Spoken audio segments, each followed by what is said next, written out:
Jangan sampai kita menikah atau tidak menikah karena faktor-faktor di luar diri kita. Entah itu orang tua, kawan, rekan kerja. Ya Allah, aku takut nikah. Agar kita bisa melihat pernikahan itu secara proporsional. Tidak untuk ditakuti dan tidak juga untuk dikejar secara menggebu-gebu serta penuh euforia.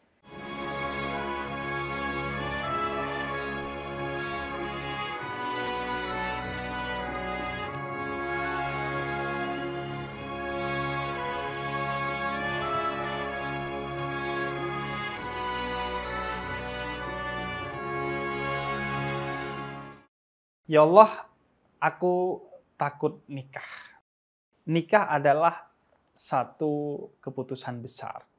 Karena itu salah satu ayat tentang pernikahan yang paling populer yaitu surat Ar-Rum ayat 21.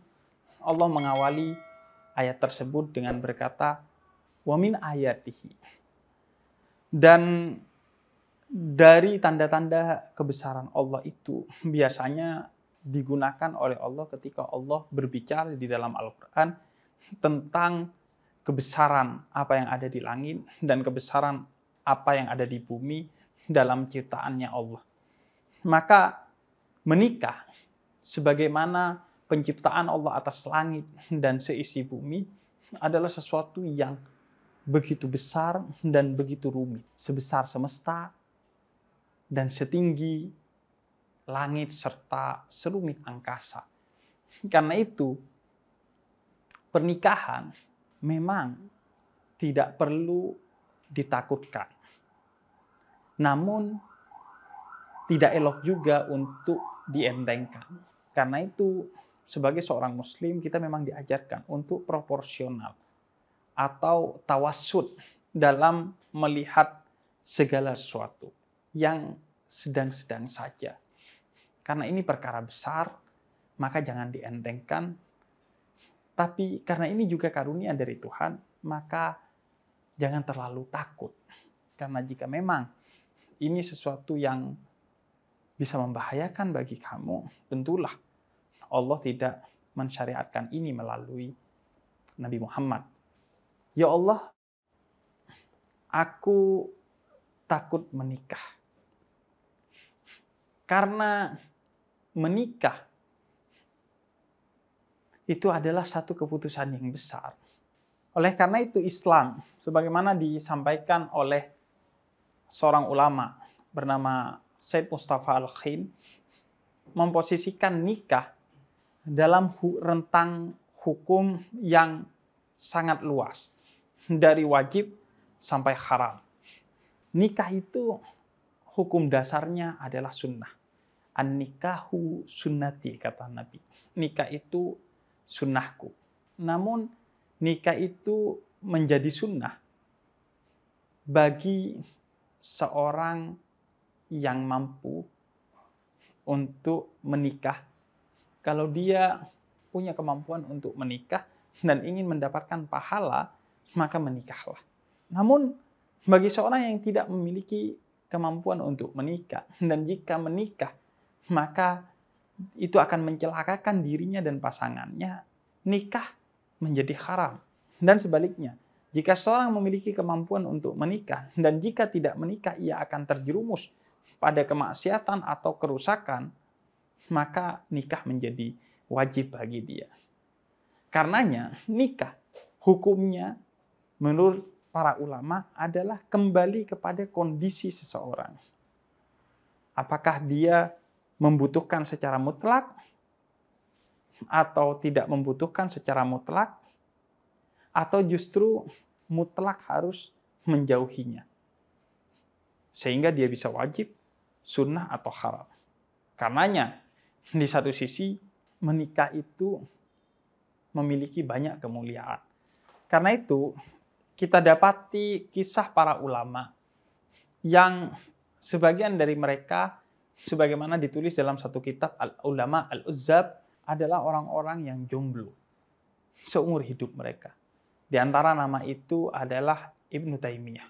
Tapi di sisi lain ada seorang ulama bernama Abdurrahman Bajalban dari Hadramut Yaman sana yang menjadi mulia karena menapaki jalan pernikahan bersama istrinya dengan penuh kesabaran. Karenanya, menikah atau tidak menikah itu kembali kepada kondisi pribadi kita. Karenanya, jangan sampai kita menikah atau tidak menikah karena faktor-faktor di luar diri kita. Entah itu orang tua, kawan, rekan kerja, dan lain sebagainya. Apalagi karena netizen. Nah, jika Allah saja tidak memaksakan syariat menikah itu kepada kita, kita diberi pilihan untuk menikah atau tidak menikah, lalu siapa yang bisa memaksa kita untuk menikah atau tidak menikah? Kembali semuanya kepada diri kita sendiri. Ya Allah, aku takut nikah. Agar kita bisa melihat pernikahan itu secara proporsional. Tidak untuk ditakuti dan tidak juga untuk dikejar secara menggebu-gebu serta penuh euforia. Oleh karena itu, Al-Quran dalam surat An-Nur ayat 32 mengatakan, jika kamu mampu untuk menikah, menikahlah. Karena menikah itu adalah salah satu pintu pembuka pintu-pintu rezeki bagimu dan pasanganmu. Tapi di ayat selanjutnya, An-Nur ayat 33, Allah sekaligus mengingatkan kita, jika kamu tidak mampu, maka janganlah menikah. Namun, tetap jagalah kesucianmu. Bukan dengan alasan tidak menikah, kemudian kamu melakukan hal-hal yang mendekatkan dirimu kepada berzina. Artinya, jangan takut atau jangan euforia menggebu-gebu untuk menikah. Proporsional lah. Karena di setiap pilihan itu ada kemuliaan yang telah Allah tetapkan atas kita. Karenanya kembali kepada komitmen kita dengan melihat diri kita. Apakah kita seorang yang pantas dan mampu untuk menikah atau seorang yang tidak mampu dan sepatutnya tidak melakukan pernikahan. Kemudian yang kedua, Allah katakan dalam surat Ar-Rum ayat 21 bahwa seseorang yang kamu nikahi itu adalah min anfusikum dan azwajan. Orang yang kamu nikahi itu adalah orang yang seperti kamu dan akan menjadi pasangan bagi kamu. Artinya, ia seperti kamu. Mahallul khata wan nisyan. Punya rasa salah, punya kemungkinan hilaf, punya kekurangan. Yang dengan begitu, janganlah kamu menuntut kepada dia kesempurnaan sebagaimana tidak bisa kamu memberikan kesempurnaan dari dirimu kepada dia karena kita pasti memiliki kekurangan, kesalahan, dan jangan bayangkan bahwa pernikahan itu adalah tentang kita mendapatkan kesempurnaan dari pasangan atau memberikan kesempurnaan kepada pasangan. Tapi azwajan kata surat Ar-Rum ayat 21. Jadikanlah hubungan itu hubungan saling melengkapi. Seperti dua puzzle yang saling mengisi satu sama lain. Dan dengan hubungan itu kita bersama-sama menuju hari-hari yang lebih baik dan lebih baik. Hingga titik yang lebih baik pada akhirnya ketika keduanya atau salah satunya telah wafat. Kemudian yang ketiga, kata Allah, litaskunu ilaiha wa ja'ala bainakum mawaddatan wa rahmatan. Sakinah, mawaddah, warahmah. Pernikahan itu untuk memberikan kedamaian kepada kita. Atas dasar apa? Mawaddah, warahmah. Dua-duanya sama-sama cinta. Bedanya mawaddah itu cinta karena sesuatu, kecantikan, kekayaan, pangkat, keturunan, dan lain sebagainya. Namun rahmat, cinta yang sudah tanpa alasan. Bukan karena sesuatu. Bahkan walaupun ada kekurangan kita tetap mencintainya. Karena itu pernikahan adalah pilihan besar untuk memberikan kedamaian kepada kita. Karenanya jangan ia diremehkan dan jangan ia ditakutkan. Tapi pilihlah ia dengan baik. Siapa orang yang akan kita nikahi.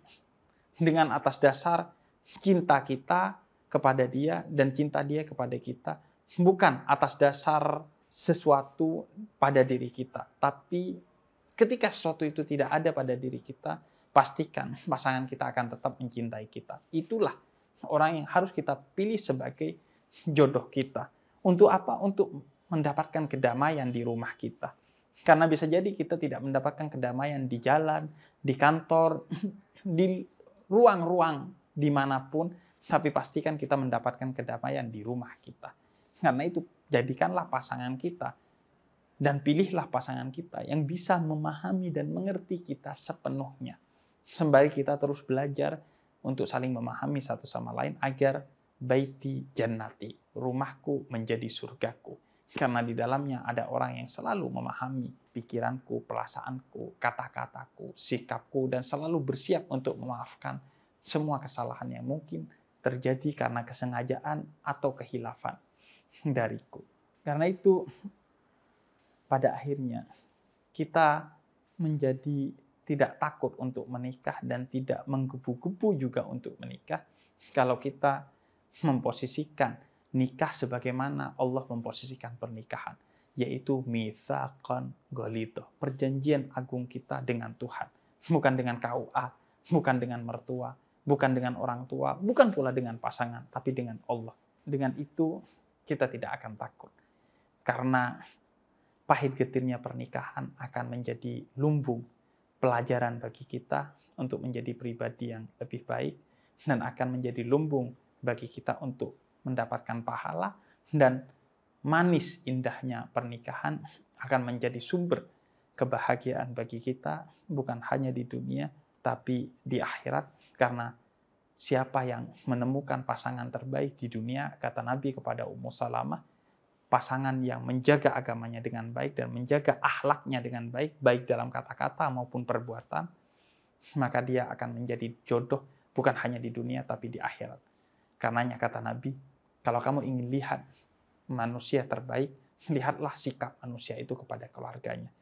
Yang terbaik dari antara manusia adalah yang terbaik kepada keluarganya, dan aku, kata Nabi, adalah yang terbaik bagi keluargaku. Maka kita bisa melawan sikap menggebu-gebu untuk menikah atau takut kepada menikah dengan kita mengembalikan bahwa pernikahan ini adalah perjanjian suci dengan Allah, perjanjian agung dengan Allah.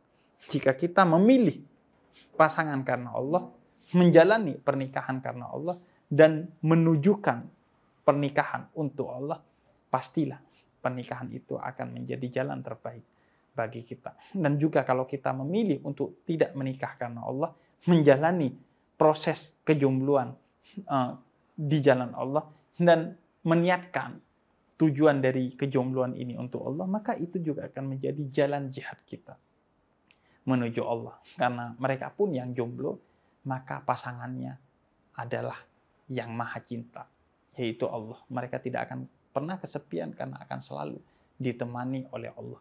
Namun jika jalan kejombloan itu dipilih tanpa Allah, maka yang ada adalah kegusaran, kegundahan, di mana itu akan menjadi lubang bagi perzinahan dan kemaksiatan.